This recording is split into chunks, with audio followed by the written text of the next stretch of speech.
আল্লাহ রাব্বুল আলামিন বলেন ইসলামের যে 5টি ভিত্তি আছে তার মধ্যে এক নম্বর হচ্ছে ঈমান। এক নম্বরে কি? ঈমান। 2 নম্বরে হচ্ছে নামাজ। 2 নম্বরে কি? নামাজ। ইসলামের যে 5টি ভিত্তি আছে, 1 নম্বর ভিত্তি কি? ঈমান। 1 নম্বর ভিত্তি কি? ঈমান। 2 নম্বর ভিত্তি কি? নামাজ। 1 নম্বর যে ভিত্তি আছে ঈমান, যেটা দেখা যায় না, ধরা যায় না, ছোঁয়া যায় না, সেটা আপনি প্রমাণ করবেন কি দিয়ে? নামাজ দিয়ে। সেটা আপনি প্রমাণ করবেন কি দিয়ে? নামাজ দিয়ে। নামাজ। আপনি যে একজন মুমিন, আপনি যে একজন মুত্তাকি, আপনি যে একজন মুসলিম, দাবি করতে হবে কি দিয়ে? নামাজ দিয়ে। দাবি করতে হবে কি দিয়ে? নামাজ দিয়ে। নামাজ। বুঝতে হবে যে ব্যক্তির ভিতরে নামাজ আছে, যে ব্যক্তির ভিতরে নামাজ আছে, ওই ব্যক্তির ভিতরে কি আছে? ঈমান আছে। যার ভিতরে নামাজ নাই, যার সাথে নামাজের সাথে কোনো সম্পর্কই নাই, ওই ব্যক্তির ঈমানও নাই। রাসূল আকরাম সাল্লাল্লাহু আলাইহি ওয়াসাল্লাম বলেন, বাইনাল আবদি ওয়া বাইনাল কুফরি তারকুস সালাহ। যে ব্যক্তি ইচ্ছাকৃতভাবে 1 ওয়াক্ত নামাজ ছেড়ে দেয়, ওই ব্যক্তি আর নিজেকে মুসলিম বলে দাবি করতে পারে না। মান তারাকা সালাসা মুতাআম্মিদান ফাকাদ কাফারা। রাসূল বলেন, মুশরিক এবং মুসলিমের মধ্যে পার্থক্যই হচ্ছে কি? নামাজ। যার ভিতরে নামাজ নাই, ওই ব্যক্তির কোনো দিনদারিত্বই নাই। রাসূল বলেন, যার ভিতরে নামাজ নাই, ওই ব্যক্তি নিজেকে মুসলিমে দাবি করতে পারে না। যার ভিতরে নামাজ নাই, ওই ব্যক্তি নিজেকে মুসলমানে দাবি করতে পারে না। রাসূল বলেন, যে ব্যক্তির ভিতরে নামাজ নাই, যার সাথে নামাজের সাথে কোনো সম্পর্ক নাই, রাসূল বলেন ওই ব্যক্তি ইসলাম থেকে ওই ব্যক্তির নামকে আল্লাহ তাআলা একেবারে খারিজ করে তুলে দেয়। বলে নাউযুবিল্লাহ। আমরা সবাই মুসলিম, নিজেকে মুসলমান দাবি করি। আমরা যে মুসলিম, নিজেকে মুসলমান হিসেবে দাবি করি, এর পার্থক্য থাকতে হবে কি? নামাজ। এর পার্থক্য কি থাকতে হবে? নামাজ থাকতে হবে। যার ভিতরে নামাজে নাই, ওই ব্যক্তির ঈমানে নাই। রাসূল বলেন, যার নামাজ ঠিক, ওই ব্যক্তির অন্যান্য ইবাদত সবগুলাই ঠিক। সুবহানাল্লাহ। যার নামাজে ঠিক নাই, ওই ব্যক্তির অন্যান্য কোনো ইবাদতে ঠিক নাই।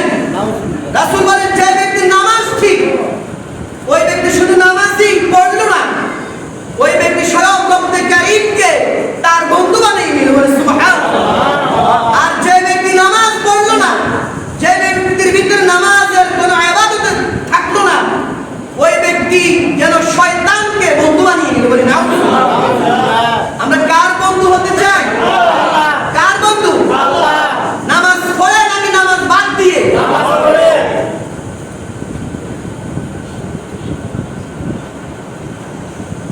রাসূল সাল্লাল্লাহু আলাইহি ওয়াসাল্লাম বলেন,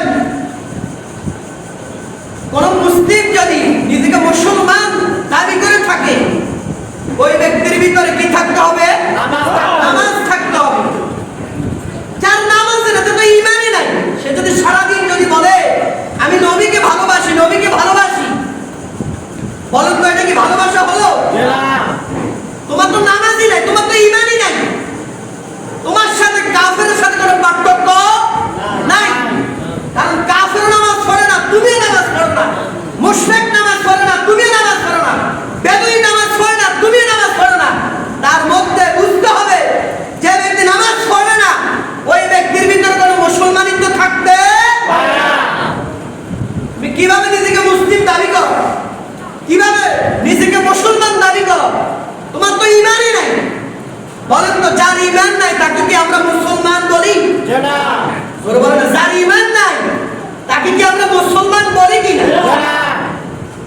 তাহলে আমরা কিভাবে, যারা আমরা নামাজ পড়ি না, কিভাবে আমরা নিজেকে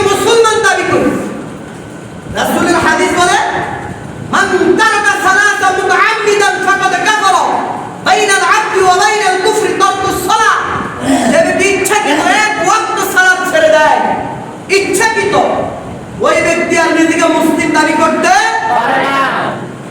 কিভাবে দাবি করবে? তোমার মুসলমান দাবি করা একটাই সর্বশ্রেষ্ঠ ইবাদত, সেটা হচ্ছে কি নামাজ। রাসূল সাল্লাল্লাহু আলাইহি ওয়াসাল্লাম বলেন, আউয়ালু মা ইউহাসাবু বিহিল আবদু ইয়াউমাল কিয়ামাতি সালাহ। কিয়ামতের দিন সর্বপ্রথম বান্দার কিসের হিসাব হবে? নামাজের হিসাব। কিসের হিসাব হবে? নামাজের হিসাব হবে। রাসূল সাল্লাল্লাহু আলাইহি ওয়াসাল্লাম বলেন, মিফতাহুল জান্নাতিস সালাহ। যে ব্যক্তির নামাজ ঠিক, ওই ব্যক্তি জান্নাতে যাওয়া একেবারে সহজ। সুবহানাল্লাহ। যে ব্যক্তির নামাজ নাই, রাসূল সাল্লাল্লাহু আলাইহি ওয়াসাল্লাম বলেন, ওই ব্যক্তির সাথে রবের সাথে কোনো সম্পর্ক নাই, ওই ব্যক্তির সাথে শয়তানের সাথে সম্পর্ক হবে। ওই ব্যক্তি, যে ব্যক্তি নামাজ আদায় করে, ওই ব্যক্তি কখনো আল্লাহর জান্নাতে যেতে পারবে না। নামাজ এমন একটা ইবাদত, যে ইবাদত আদায় করে নিজেকে মুসলিম দাবি করা লাগে। সাহাবায়ে কেরাম বলেন, আমাদের মধ্য থেকে যদি কোনো ব্যক্তি কোনো কাজ তরক করতেন, ছেড়ে দিতেন, আমরা ওইটাকে কুফরি মনে করতাম না। কোনো ব্যক্তি যদি চুরি করতো, ওই ব্যক্তির হাত কেটে দেওয়া হতো। ধরা পড়লো, ওই ব্যক্তির হাত কেটে দেওয়া হতো। মৃত্যুবরণ করলে ওই ব্যক্তিকে জানাজা দিয়ে কবরে শোয়াই দিতেন। কোনো ব্যক্তি যদি মদ পান করতেন, ওই ব্যক্তি যদি ধরা পড়তো, ওই ব্যক্তিকে ৮০টি বেতের আঘাত করতো। যদি মৃত্যুবরণ করেন, জানাজা দিয়ে কবরে শোয়াই দিতেন। সাহাবায়ে কেরাম বলেন, আমাদের মধ্য থেকে যারা নামাজ ইচ্ছাকৃত নামাজ ছেড়ে দিত, আমরা তাকে মুসলিম দাবি করতাম না, আমরা তাকে কাফের মনে করতাম। বলি নাউজুবিল্লাহ।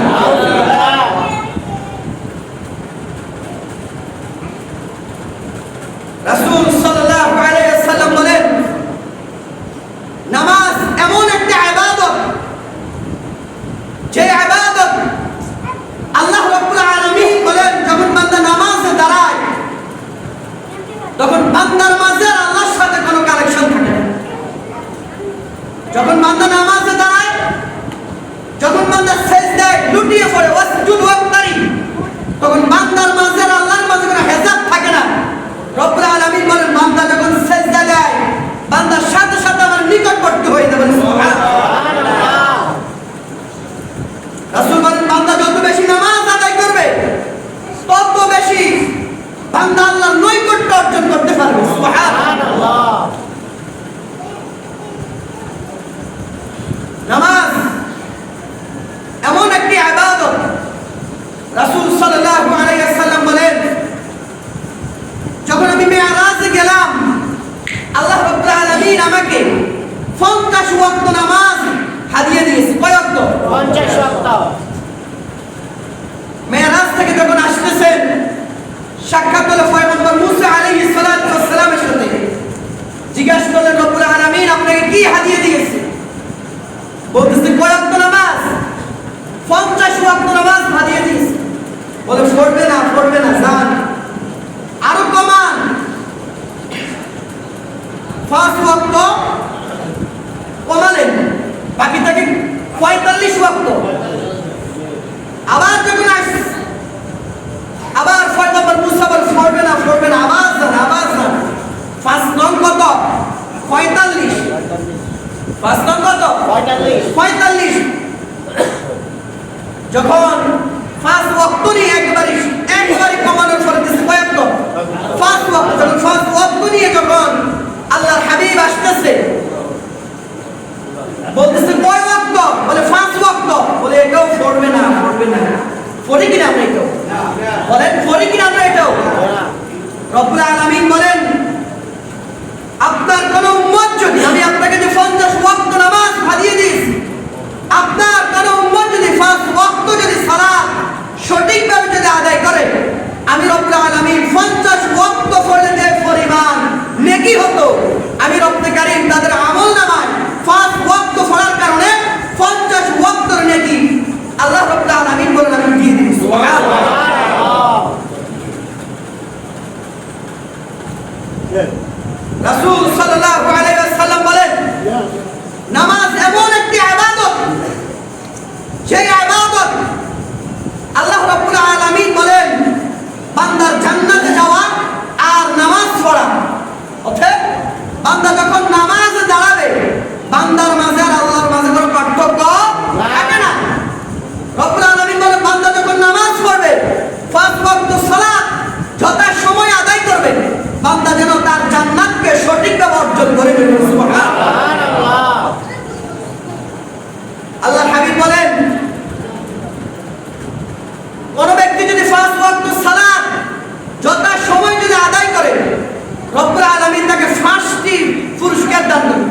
একটা হচ্ছে দুনিয়াতে, আর চারটা হচ্ছে মৃত্যুর পরে। রব্বুল আলামিন বলেন, এক নাম্বার যেটা দুনিয়াতে আল্লাহ রব্বুল আলামিন বান্দাদেরকে পুরস্কৃত করবে পাঁচ ওয়াক্ত সালাত আদায় করার কারণে, এটা হচ্ছে রিজক। বান্দা যখন পাঁচ ওয়াক্ত সালাত আদায় করবে, রব্বুল আলামিন বলেন বান্দা যতদিন হায়াতে জিন্দেগিতে বেঁচে থাকবে ততদিন বান্দার রিজিকের জিম্মাদার আমি আল্লাহ রাব্বুল আলামিন নিজ কুদরতি হাতে নিয়ে নিলাম। বলে সুবহানাল্লাহ। আর বাকি যে চারটি পুরস্কার আছে, রব্বুল আলামিন বলেন বান্দার মৃত্যুর পরে প্রথম ধাপ যে কবর হবে, রব্বুল আলামিন বলেন বান্দার কবর আযাব একেবারে কিয়ামতের আগ পর্যন্ত আল্লাহ রাব্বুল আলামিন মাফ করে দিবেন। সুবহানাল্লাহ। রাসূল বলেন তিন নাম্বার, যখন বান্দা পাঁচ ওয়াক্ত সালাত আদায় করবে, বান্দাকে রব্বুল আলামিন ফুল সিরাত বীজের আকারে রব্বুল আলামিন পার করে দিবেন। সুবহানাল্লাহ। রাসূল বলেন চার নাম্বার, বান্দা যখন পাঁচ ওয়াক্ত সালাত যথাসময়ে আদায় করবে, রব্বুল আলামিন বলেন কিয়ামতের ময়দানে বান্দার আমলনামা রব্বুল আলামিন ডান হাতে প্রদান করবে। সুবহানাল্লাহ। রব্বুল আলামিন বলেন পাঁচ নাম্বার, আমি আল্লাহ রব্বুল আলামিন বান্দাকে কিয়ামতের ময়দানে বিনা হিসাবে জান্নাত দান করব। সুবহানাল্লাহ। শুধু তাই নয়, রব্বুল আলামিন বলেন ইয়াউমা তারাল মুমিনিনা ওয়াল মুমিনাত ইয়াসআ নূরুহুম বাইনা আইদিহিম ওয়া বিআইমানিহিম, বান্দা যখন নামাজ আদায় করে, এই নামাজ বান্দার জন্য দুনিয়া এবং আখিরাতে নূর হয়ে কিয়ামতের ময়দানে দাঁড়িয়ে যাবে। সুবহানাল্লাহ। রাসূল সাল্লাল্লাহু আলাইহি সাল্লাম বলেন বান্দা যখন নামাজের উদ্দেশ্যে ঘর থেকে যখন বের হয় যে আমি সালাত আদায় করব, রাসূল সাল্লাল্লাহু আলাইহি সাল্লাম বলেন বান্দার প্রতি কদমে কদমে রব্বুল আলামিন এক একটি করে গুনাহ আল্লাহ তাআলা maaf করে দেন। সুবহানাল্লাহ। আর আমরা মসজিদে যখন আযান হয়, আমরা মসজিদের পাশ দিয়ে হেঁটে যাই। মসজিদে যখন আযান হয়, আমরা দোকানে বসে থাকি। মসজিদে যখন আযান হয়, আমরা ক্যারাম বোর্ড খেলাই। মসজিদে যখন আযান হয়, আমরা ফেসবুক নিয়ে ব্যস্ত থাকি। মসজিদে যখন আযান হয়, আমরা টিকটক ইউটিউব নিয়ে আমরা ব্যস্ত থাকি। আছে না এরকম মানুষ? তুমি তো মুসলিম, তোমার মা মুসলমান, তোমার বাপ মুসলমান, নিজেকে মুসলমান দাবি করো, নামাজ না পড়ে, নামাজ না পড়েই তো। রাসূল বলেন যে ব্যক্তি নামাজ পড়লো না, যে ব্যক্তি নামাজ ছেড়ে দিল ইচ্ছাকৃত, ওই ব্যক্তি আর মুসলমান থাকে না। তাহলে তুমি যখন আযান হয়, মুয়াজ্জিন ডাকে হাইয়া আলাস সালাহ হাইয়া আলাল ফালাহ, কল্যাণের দিকে আসো, তুমি কিভাবে মসজিদের পাশ দিয়ে হেঁটে যাও? তুমি কিভাবে দোকানে বসে বসে হিন্দি গান, হিন্দি ছবি দেখো? কিভাবে তুমি তোমার ব্যবসা বাণিজ্য নিয়ে ব্যস্ত থাকো? বলেন নামাজ আগে নাকি কাজ আগে?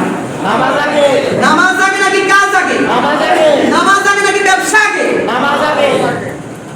তাহলে আমরা কোন জিনিসকে, আপনাদের বিবেকের কাছে প্রশ্ন হলো, আমরা কোন জিনিসকে বেশি প্রাধান্য দিতেছি? আমরা যদি নামাজকে যদি প্রাধান্যই যদি আমরা দিতাম, জোহর আসর মাগরিব এশায়, এত বড় একটা সমাজে, এত বড় একটা সমাজে এই যে একটা মসজিদ, এক কাতার আর দুই কাতার মুসল্লি হতো না, মুসল্লি ভরপুর হয়েছে, ঠিক না? কথা বলা ঠিক না? তাহলে আমরা কোন জিনিসকে বেশি প্রাধান্য করতেছি? দুনিয়াকেই তো।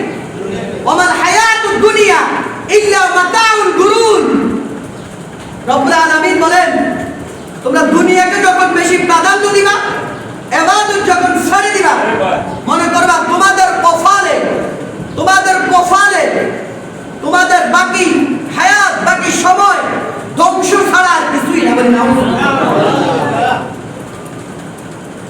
সাহাবায়ে কেরাম নামাজ পড়তেন, আমরাও তো নামাজ পড়ি, আসি পড়ি না? আমরা অনেকে নামাজ পড়ি।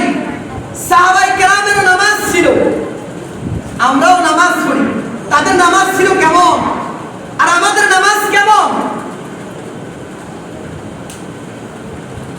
আব্দুল্লাহ ইবনে আব্বাস রাদিয়াল্লাহু তাআলা আনহুমা তিনি বলেন হযরত আলী রাদিয়াল্লাহু তাআলা আনহু যুদ্ধের ময়দানে গেলেন, যুদ্ধ করতে করতে তার পায়ের মধ্যে একটা তীর নিক্ষেপ হলো।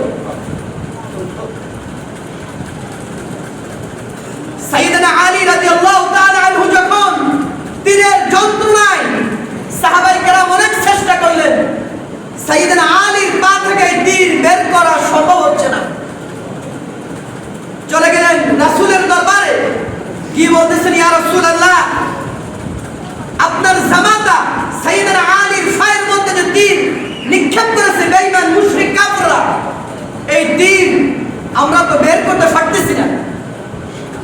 রাসূল সাল্লাল্লাহু আলাইহি ওয়াসাল্লাম বলেন, আমার মেয়ে জামাতা সম্পর্কে আমি ভালোই বুঝি, তোমরা তাকে নামাজের মধ্যে দাঁড় করিয়ে দাও। সুবহানাল্লাহ, তোমরা তাকে নামাজের মধ্যে দাঁড় করিয়ে দাও। সাইয়েদনা আলী উত্তম রূপে ওযু করে যখন নামাজের মধ্যে দাঁড়িয়ে গেলেন, রাসূল সাল্লাল্লাহু আলাইহি ওয়াসাল্লাম দুইজন যুবককে বলেন, তোমরা এই তীর সাইয়েদনা আলীর পা থেকে তোমরা বের করে নাও। সাইয়েদনা আলীকে যখন নামাজ শেষ হওয়ার পরে প্রশ্ন করলো যে, আলী, নামাজের আগে যখন আমরা তোমার পা থেকে তীর বের করার চেষ্টা করছি, তুমি চিৎকার দিয়ে বেহুশ হয়ে গেছো। যখন তুমি নামাজে দাঁড়িয়ে গেলে, আমরা দুইজন জোর করে তোমার পায়ের তীরকে টেনে বের করেছি, তুমি কি একটু টের পাও নাই? সাইয়েদনা আলী বলেন, ওয়াল্লাহি, আল্লাহর কসম, আমি যখন নামাজে দাঁড়াই দুনিয়াবি আমার আর কোনো হুঁশ থাকে না। আমি যখন নামাজে দাঁড়িয়েছি যে আমার পা থেকে তীর বের করেছে, ওয়াল্লাহি, আল্লাহর কসম, আমি যাররা পরিমাণে টের পাই না। আমরাও তো নামাজ পড়ি, আমরা যখন নামাজে দাঁড়াই, কল আসলে আমরা দেখি আগে কে কল দিছে, বউ দিছে নাকি মেয়ে দিছে। যখন আমরা নামাজে দাঁড়াই, সয়াবিন তেল কয় লিটার বেশি এটা আমরা হিসাব করি। যখন আমরা নামাজে দাঁড়াই, আমার গরু, আমার পরিবার কি করতেছে এটা আমরা হিসাব করি। এগুলোর দিকে আমাদের লক্ষ্য থাকে। এটা তো সাহাবায়ে কেরামের নামাজ, আর আমাদের নামাজ কি একরকম হলো? না। রব্বুল আলামিন পবিত্র কুরআনুল কারীমের মধ্যে বলেন, উতলু মা উহিয়া ইলাইকা মিনাল কিতাব ওয়া আকিমিস সালাহ ইন্নাস সালাতা তানহা আনিল ফাহশাই ওয়াল মুনকার ওয়া লাযিকরুল্লাহি আকবার ওয়াল্লাহু ইয়ালামু মা তাসনাউন। রব্বুল আলামিন বলেন, যখন বান্দা ইয়াকিনের সাথে, ইখলাসের সাথে যখন বান্দা নামাজ আদায় করবে, ওয়া আকিমিস সালাহ ইন্নাস সালাতা তানহা আনিল ফাহশাই ওয়াল মুনকার ওয়া লাযিকরুল্লাহি আকবার, বান্দাকে এই নামাজ সকল গর্হিত কাজ থেকে, সকল খারাপ কাজ থেকে, জিনাহের কাজ থেকে, হারামের কাজ থেকে এই নামাজ বান্দাকে দূরে রাখবে। সুবহানাল্লাহ। তাহলে আমরা তো নামাজ পড়ি, পড়ি কিনা? আমরা নামাজ, আমরা তো নামাজ পড়ি, নামাজ পড়ি, আমরা শুধু খাই। আছে না এরকম মানুষ? ধরুন, আমি কি বানিয়ে বলতেছি? বলেন নাকি আছে এরকম মানুষ? নামাজও পড়ে জিনাহের কাজ করে এরকম মানুষ আছে না? নামাজও পড়ে অন্যের হক নষ্ট করে এরকম মানুষ আছে না? নামাজও পড়ে অন্যের মাথায় বাড়ি দেয় এরকম মানুষ আছে না? নামাজও পড়ে ভাই বোনের হক দেয় এরকম মানুষ আছে কিনা? তোমার নামাজ, তোমার নামাজ তোমাকে গুনাহের কাছ থেকে বিরত রাখবে। এটা তো নামাজ হলো না, এটা তুমি স্বয়ং রবের সাথে মশকারি করছো। তুমি বলি নাউজুবিল্লাহ। আচ্ছা, কোরআন কি সত্য না মিথ্যা? কোরআন কি সত্য না মিথ্যা? তাহলে কোরআনে যে বলেছে, উতলু মা উহিয়া ইলাইকা মিনাল কিতাব ওয়া আকিমিস সালাহ ইন্নাস সালাতা তানহা আনিল ফাহশাই ওয়াল মুনকার, তুমি নামাজ আদায় করো খুশুর সাথে, তুমি নামাজ আদায় করো। এই নামাজ তোমাকে গর্হিত কাজ থেকে, সুদ, ঘুষ, জিনা, ব্যভিচার, সকল খারাপ কাজ থেকে নামাজ তোমাকে হেফাজত করবে। এই কোরআনের কথাটা সত্য না মিথ্যা? সত্য না মিথ্যা? তাহলে আমরা যারা নামাজ পড়ি, আমাদেরকে কেন নামাজ গর্হিত কাজ থেকে, খারাপ কাজ থেকে আমাদেরকে কেন বিরত রাখে না? কোরআন তো সত্য, ঠিক না? কোরআনে কোনো ভুল নাই, কোনো সন্দেহ নাই। তাহলে কেন নামাজ আমাদেরকে খারাপ কাজ থেকে দূরে রাখে না? কেন আমার আপনার নামাজ আমাদেরকে গর্হিত কাজ থেকে দূরে রাখে না?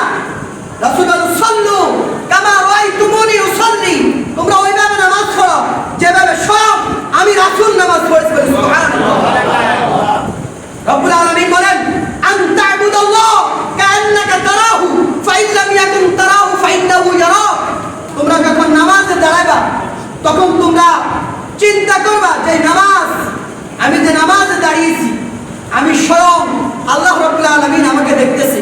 অতএব এটাও যদি মনে না আসে, রব্বুল আলামিন বলেন আনতা আবুদাল্লাহ কান্নাকা তারাহু ফাইল্লাম ইয়াকুন তারাহু ফাইন্নাহু ইয়ারাক। এটা মনে করো যে স্বয়ং আমি রবের সাথে কথা বলতেছি। বলি সুবহানাল্লাহ। আমরা নামাজ পড়ি, সূরা ফাতিহা পড়ি, সূরা ফাতিহার অর্থই জানি না। অন্য সূরা পড়ি, এটার অর্থ জানি না। সুবহান রাব্বিয়াল আলা, সুবহান রাব্বিল আযীম পড়ি, এটার অর্থ জানি না। সামি আল্লাহু লিমান হামিদা পড়ে দাঁড়াই, এটার অর্থ জানি না। তো নামাজ আমাকে আপনাকে কিভাবে গর্বিত কাজ থেকে দূরে রাখে? দোয়াই কুনুত পড়ে, এটার অর্থ জানি না। তাশাহুদ পড়ে, এটার অর্থ জানি না। দোয়াই মাসুরা পড়ে, এটার অর্থ জানি না। দুরূদ শরীফ পড়ে, এগুলোর মধ্যে কি বলেছে আমরা এটাও জানি না। নামাজের তো আমরা অর্থই বুঝতাম কি, ঠিক না? ঠিক না কথা? আমরা তো নামাজের কও বুঝতাম না। নামাজ আমাকে আপনাকে কিভাবে গর্বিত কাজ থেকে দূরে রাখবে? আজ পর্যন্ত যাদের বয়স 60 বছর, 70 বছর, 80 বছর, একজন বৃদ্ধ, একজন যুবক কখনো এসে জিজ্ঞেস করে নাই, অথবা নিজের স্বইচ্ছাও কোনো একটা বই থেকে, কোনো একটা কিতাব থেকে পড়ানোর চেষ্টা করে নাই যে সূরা ফাতিহার অর্থটা কি। সুবহান রাব্বিয়াল আলা যে আমরা পড়ি, সুবহান রাব্বিল আযীম যে আমরা পড়ি, এটার অর্থটা কি? সামি আল্লাহু লিমান হামিদা পড়ে আমরা দাঁড়াই, এটার অর্থটা কি? রব্বানা লাকাল হামদু, এটার অর্থটা কি? আছে না এরকম? আছে কি না? আছে। নামাজে আপনি কিভাবে স্বাদ পাবেন? নামাজ আপনি কিভাবে মজা পাবেন? রব্বুল আলামিন বলেন ওয়াসজুদ ওয়াক্তারিব। বান্দা যখন সিজদা দেয়, আমার মাঝে আর বান্দার মাঝে কোনো হিসাব থাকে না। বলে সুবহানাল্লাহ। বান্দা যখন নামাজে দাঁড়ায়, বান্দা স্বয়ং আমি আল্লাহ রাব্বুল আলামিনের সাথে কথা বলতে থাকি। বলে সুবহানাল্লাহ। আমরা কিসের নামাজ পড়ি? কিসের নামাজ পড়ি আমরা?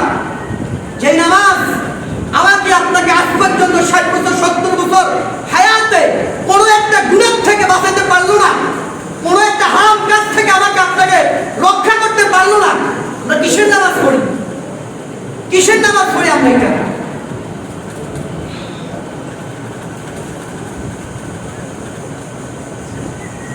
রব্বুল আলামিন বলেন তুমি যখন সূরা ফাতিহার অর্থ বুঝবা, অন্য যে সূরা মিলাইবা, ওই সূরার অর্থ বুঝবা, সুবহান রাব্বিয়াল আলা, সুবহান রাব্বিল আযীম এগুলোর অর্থ বুঝবা, সামি আল্লাহু লিমান হামিদার অর্থ বুঝবা, তখনই তুমি দেখবা নামাজে কেমন স্বাদ, নামাজে কেমন মজা। বলি সুবহানাল্লাহ। নামাজ তো সাহাবায়ে কেরামও পড়ছে না? তারা পড়ছে কিনা? তারা এই নামাজ পড়ে তাদের ঠিকানা কোথায় নিছে? জান্নাতে। তাদের ঠিকানা কোথায় নিছে? জান্নাতে। তো আমি আপনি নামাজ পড়ি, আমাদের কি ঠিকানা জান্নাতে যাক, এটা আমরা চাই না? চাই কিনা? মসজিদে আসে চুলকানি শুরু হয়েছে ভাই, 1 সেকেন্ড দেরি হয় না, কই গেল? এইদিকে, ডাইনে, বামে, পিছনে, ঘড়ির দিকে। রাসূল বলেন ওই ব্যক্তি হচ্ছে নামদারি মুনাফিক, নিজেকে মুসলমান দাবি করে, অথবা ওই ব্যক্তি মুসলমান নয়। যে ব্যক্তি মসজিদে আসার পরে ওই ব্যক্তির ভিতরে জানা পড়া শুরু হয়ে যায়, ওই ব্যক্তি যতই নিজেকে মুসলিম দাবি করে, ওই ব্যক্তি মুসলিম নয়। ওই ব্যক্তি কি? মুনাফিক।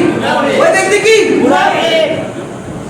তুমি মসজিদে আসো, পুরা কাশ কাটতে আসো তুমি মসজিদে,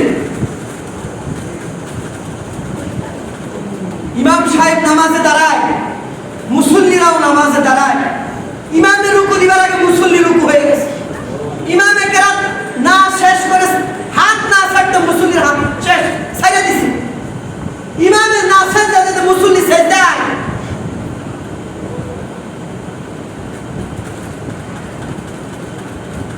রাসূল সাল্লাল্লাহু আলাইহি সাল্লাম বলেন ওই ব্যক্তির মাথা কিয়ামতের ময়দানে গাধার মতন হবে যে ব্যক্তি ইমামের আগে রুকু সাজদা করে। ওই ব্যক্তির নামাজের কারণে ওই ব্যক্তি কিয়ামতের ময়দানে ওই ব্যক্তির মাথা রব্বুল আলামিন গাধার মতো করে উঠে। বলে নাউযুবিল্লাহ। যায়েন ইমামের আগে রুকু দিয়ে সাজদা দিয়ে জিজ্ঞেস করেন গোসলের ফরজ কয়টা, এটাও জানে না। জিজ্ঞেস করেন ওযুর ফরজ কয়টা, এটাও জানে না। নামাজ আমাকে আপনাকে গর্হিত কাজ থেকে, খারাপ কাজ থেকে কিভাবে বিরত রাখে বলেন? সাহাবায়ে কেরাম তারাও তো নামাজ পড়েছে, তাদের উপরে তো নামাজ ফরজ ছিল, ছিল না? ছিল কি না? তারাও তো নামাজ পড়ছে। রাসূল সাল্লাল্লাহু আলাইহি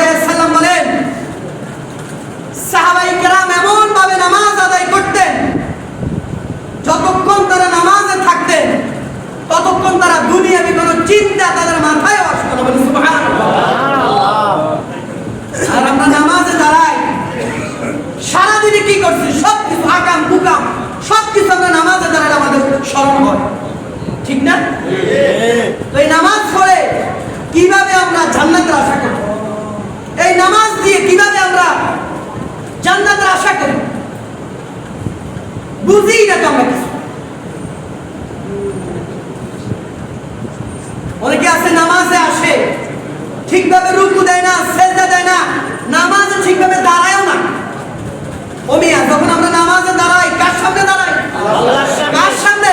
আল্লাহর সামনে। তুমি তো মুসির মতন আইয়া দৌড় দিয়ে আইয়া আল্লাহু আকবার বলে দিও, বাইন্দা লেগা তোমার মসজিদে ঢোকার আদব নাই, নামাজে দাঁড়ানোর আদব নাই। তুমি কি চুরি করে আইছো মসজিদে? তাড়াহুড়া কেন? যত তাড়াহুড়া সবকিছু মসজিদে আসে, ঠিক না? যত তাড়াহুড়া, যত ব্যস্ততা আপনি নিজের সাথে মিলিয়ে দিবেন, যত ব্যস্ততা আমাদের সব কিছু মসজিদে আসলে আমাদের হয়।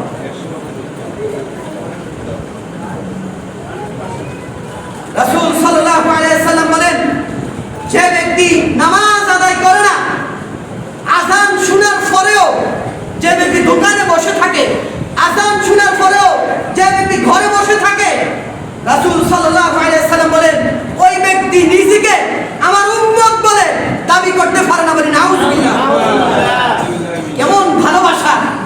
নামাজ নাই, ভালোবাসার কোনো শেষ নাই, নামাজে পড়ে না।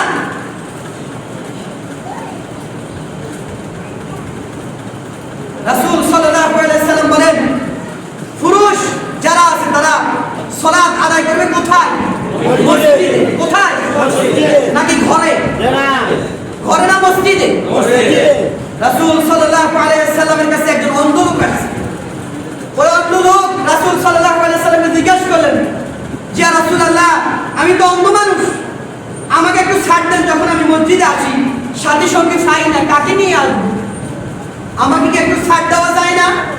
রাসূল বলেন, ঠিক আছে, তোমাকে ছাড় দেওয়া গেল। অন্ধ যখন হেঁটে যাচ্ছে, রাসূল আবার ডাক দিল, অন্ধ এদিকে আসো। তুমি কি মসজিদে যখন আযান দেয় ওই আযান কি তুমি কি কানে শুনতে পাও? বলে, জি ইয়া রাসূলুল্লাহ, আমি আযান শুনতে পাই। রাসূল বলেন, আযানের জবাব দিবা, মসজিদে এসে জামাত নামাজ আদায় করবে। বলে সুবহানাল্লাহ।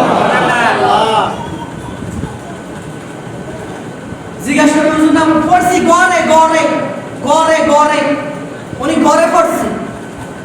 রাসূল বলেন, ঘরের ভিতরে যদি বাচ্চা লোক, যদি মেয়ে লোক যদি না থাকতো, আমার ইচ্ছে হয় আমি কঠোরভাবে বলি তোমরা ওই ঘরকে আগুন দিয়ে জ্বালিয়ে দেবো। ও বেটা ঘরে পড়ে, ঘরে ঘরে, ও বেটা ঘরে পড়ে, সে মিসগাই দিয়েছে, ঘরে নামাজ পড়ে। আপনি ঘরে পড়বেন কখন? একান্ত আপনার বিপদের আশঙ্কা থাকলে, একান্ত ঝড় তুফান থাকলে, আপনার জীবনের কোনো সমস্যা এমন কোন যে আপনি গেলে আপনার জীবনের উপরে হামলা আসতে পারে, তখন আপনি পড়তে পারেন। ওজোর নাই, এমনি পড়ে ঘরে ঘরে, উনি ঘরে। তাহলে নামাজ পড়বে কোথায়? ঘরে না মসজিদে? ঘরে পড়বে কারা? মা বলে না? নামাজ, পাঁচ ওয়াক্ত নামাজ পড়বো তো ইনশাআল্লাহ। রাসূল বলেন, যে ব্যক্তি ইখলাসের সাথে, ঈমানের সাথে, একনিষ্ঠতার সাথে যে ব্যক্তি পাঁচ ওয়াক্ত সালাত আদায় করলো, ওই ব্যক্তি ডান দিক থেকে বাম দিকে সালাম ফিরানো শেষ। রব্বুল আলামিন বলেন, ফাউলাইকা ইউবাদদিলুল্লাহু সাইয়্যাতিহিম হাসানাত, ওই ব্যক্তির অতীতের গুনাহগুলি আল্লাহ তাআলা মাফ করে দেবেন। সুবহানাল্লাহ। রমজান মাসে আমরা সকলেই পাঁচ ওয়াক্ত নামাজ কম বেশ করছি না? করছি না? রমজানও শেষ, নামাজও শেষ, রমজানও শেষ, কোরআন তেলাওয়াতও শেষ, রমজানও শেষ, জিকির আজকারও শেষ, রমজানও শেষ, দান সদকাও শেষ, রমজানও শেষ, ইবাদতও শেষ। এরকম হতভাগা আছে না? তুমি মনে করতে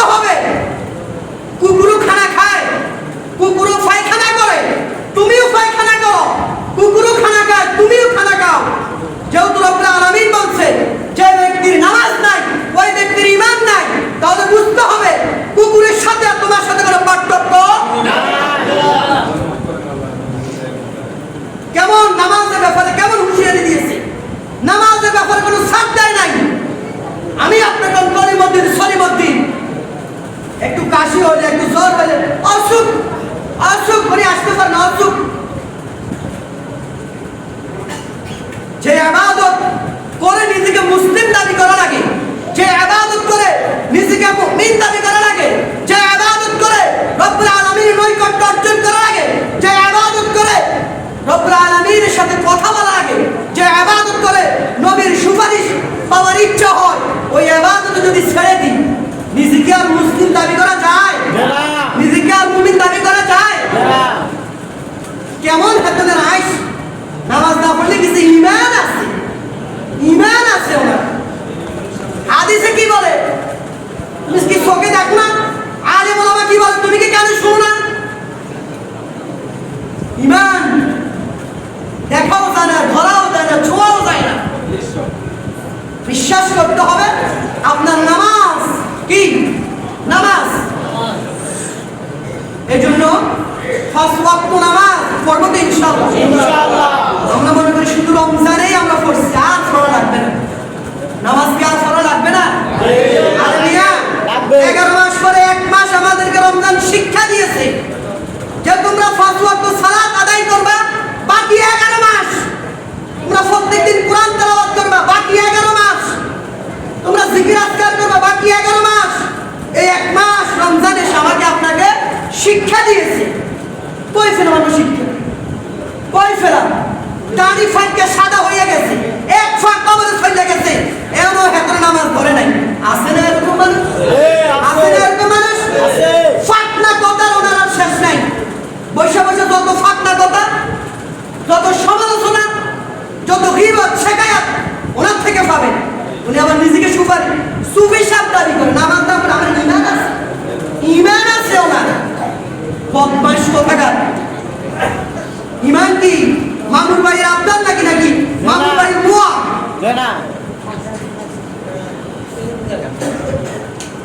রাসূল সাল্লাল্লাহু আলাইহি সাল্লাম বলেন, তোমরা যদি 5 ওয়াক্ত সালাত যদি যথাসময়ে সঠিকভাবে যদি আদায় করো, আমি রাসূল কিয়ামতের ময়দানে তোমাদেরকে সুপারিশ করে জান্নাতের মেহমান বানিয়ে দেব। সুবহানাল্লাহ। তাহলে নামাজ পড়বো না ছাড়বো? নামাজ পড়বো না ছাড়বো? যুবকেরা বলো নামাজ পড়বে না ছাড়বা? যুবকেরা বলো নামাজ পড়বে না ছাড়বা? না বলে আমার ফ্যান নষ্ট হয়ে গেছে হুজুর, ওনার ফ্যান নষ্ট হয়ে গেছে।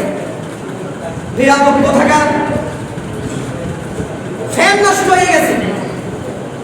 তুমি এরকম ফ্যান পরো কেন? এটা তো রাসূলের আদর্শ না। যেই জামা গায়ে দিয়ে যেই ফ্যান পরিধান করে নিজের হাজত সারা যায় না, নিজের হাজত সারতে গেলে নিজে অপবিত্র হয়ে যায়, ওইটা তো কখনো মুসলিমের পোশাক হতে পারে না। বলে ফ্যান নষ্ট হয়ে গেছে, বেয়াদব। তাহলে বলো ওইদিকে জবাব করবেন, নামাজ পড়বো না ছাড়বো? পড়বো তো ইনশাআল্লাহ। আমরা কি সবাই মুসলিম না? আমরা কি সবাই ঈমানদার না? আমরা কি সবাই নিজেকে মুত্তাকি বানাতে চাই না? তাহলে আমাদের নামাজ পড়ার দরকার আছে কি? সর্বশ্রেষ্ঠ ইবাদতের নাম কি? সর্বশ্রেষ্ঠ যে ইবাদত, এটার উপর আর কোনো ইবাদত নেই, এটার নামই হচ্ছে কি? নামাজ। আমরা অনেকেই আছি বাপও ঘুমায়, ছেলে ঘুমায়, মেয়ে ঘুমায়, বউ ঘুমায়, দিনে 8টা পর্যন্ত ফজর নাই। আছে না এরকম মানুষ? এটা কিভাবে নিজেকে মুসলিম দাবি করে, কিভাবে নিজেকে মুসলমান বলে দাবি করে? এমনও যুবক আছে বছরের 365 দিনের মধ্যে, এমনও আছে যুবক 1 ওয়াক্ত আজ পর্যন্ত ফজর নামাজ পড়ে না। এরকম আছে? ঘরের মধ্যে যুবক ছেলে 18 বছর 20 বছর হয়ে গেছে, যুবক মেয়ে 18 বছর 20 বছর, মা বাপ সবাই ঘুমায়, ছেলে মেয়ে ঘুমায়। বলেন তো ওদের উপরে কি নামাজ ফরজ না? ওদের উপরে নামাজ ফরজ না? রাসূল বলেন কু আনফুসাকুম ওয়া আহলিকুম নার, তুমিও বাঁচো তোমার আহালকেও জাহান্নামের আগুন থেকে বাঁচাও। এত না একলা নামাজ পড়ে বলে হলানা না ঘুমাক ঘুমাক ঘুমাক, মেয়েরা ঘুমাক ঘুমাক, মেয়ে ঘুমাক, শরীর খারাপ হয়ে যাবে ঘুমাক। শয়তান। এটা সর্বশ্রেষ্ঠ ইবাদত। কথা বললে কথা বেড়ে যায়, আর বলার দরকার নাই। ইনশাআল্লাহ নামাজ পড়বো তো? ইনশাআল্লাহ। যুবকেরা বলো নামাজ পড়বো তো? ইনশাআল্লাহ। রমজানে যে শিক্ষা আমাদেরকে দিয়েছে, বাকি 11 মাস এই শিক্ষা নিজের ভিতরে ধরে রাখবো তো? ইনশাআল্লাহ। ধরে রাখবো তো ইনশাআল্লাহ। যেখানে যাই, যে অবস্থায় যাই, নামাজ ছাড়বো তো ইনশাআল্লাহ নাকি? ছেড়ে দিব তো ইনশাআল্লাহ? নাকি পড়বো ইনশাআল্লাহ? রব্বুল আলামিন সবাইকে 5 ওয়াক্ত সালাত যথা সময় আদায় করার তৌফিক দান করুন বলি আমিন। রব্বুল আলামিন আমাদের অতীতের গুনাহগুলোকে maaf করে দেন বলি আমিন। বাকি হায়াত, বাকি জিন্দেগি আমাদেরকে রাসূলের তরিকা, রব্বুল আলামিনের হুকুম অনুযায়ী আমাদেরকে জীবন যাপন করার তৌফিক দান করুন বলি আমিন। আমার কথা মনে বসে গেছে? হ্যাঁ, আমি তো কোরআন থেকে বলছি না, কোরআনের বাইরে কোনো কথা বলছি? কোরআন থেকে তো বলছি। আমরা কোরআন বিশ্বাস করি না? কোরআন